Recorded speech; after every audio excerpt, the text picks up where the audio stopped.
Breaking news tonight. The City of Cincinnati has just announced it's stopping its search for a new police chief. It's because council members are considering a merger with the Sheriff's Department. Within the last 40 minutes, Mayor Mallory explained why he is opposed to that plan. 9 News reporter Jay Warren was there live for the announcement. Jay?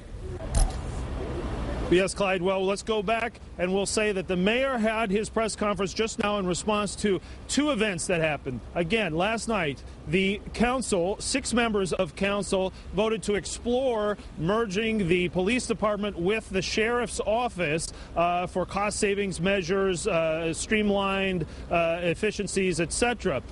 At which point today, the city manager, Milton Dohoney Jr., decided that the search for the police chief, a new police chief, should be suspended, essentially saying that Cincinnati needs to decide whether it's fish or fowl, because you couldn't bring, in Dohoney's mind, a candidate in for this job and then all of a sudden say, oh, guess what? Now the city police department is underneath the sheriff's office. So with a discussion going on, nothing, of course, has happened yet, but even with that discussion going on, it lends some uncertainty to this situation. So Dohoney says, enough with the search for the chief.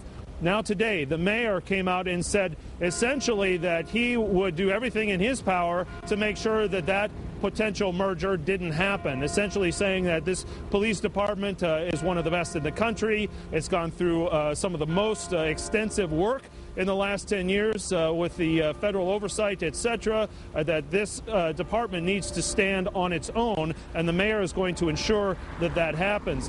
And essentially also said that after this whole budget process just got over and the stress that associated with that, that this is just adding insult to injury.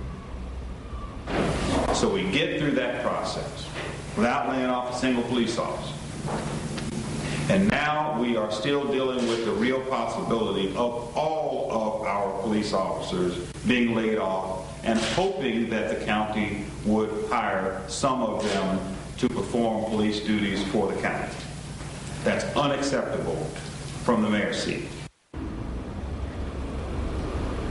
So I asked the mayor today that what would have to happen for this to potentially transpire theoretically, and he said that it would more than likely have to be put to the people to change the city's charter to do so. But again, this is all in discussion right now, that the 6 members of council, those being Bortz, Birding, Qualls, Quinlivan, Young, and Murray, voted in favor of this to explore these possibilities. Winburn, Thomas, and Giz voting no, saying do not even attempt to look at that possibility, that the two should remain separate. We'll send it back to you for now, and we will have more as we put it together. Clyde, Carroll. All right, Jay Warren reporting live from Cincinnati City Hall. An amazing story.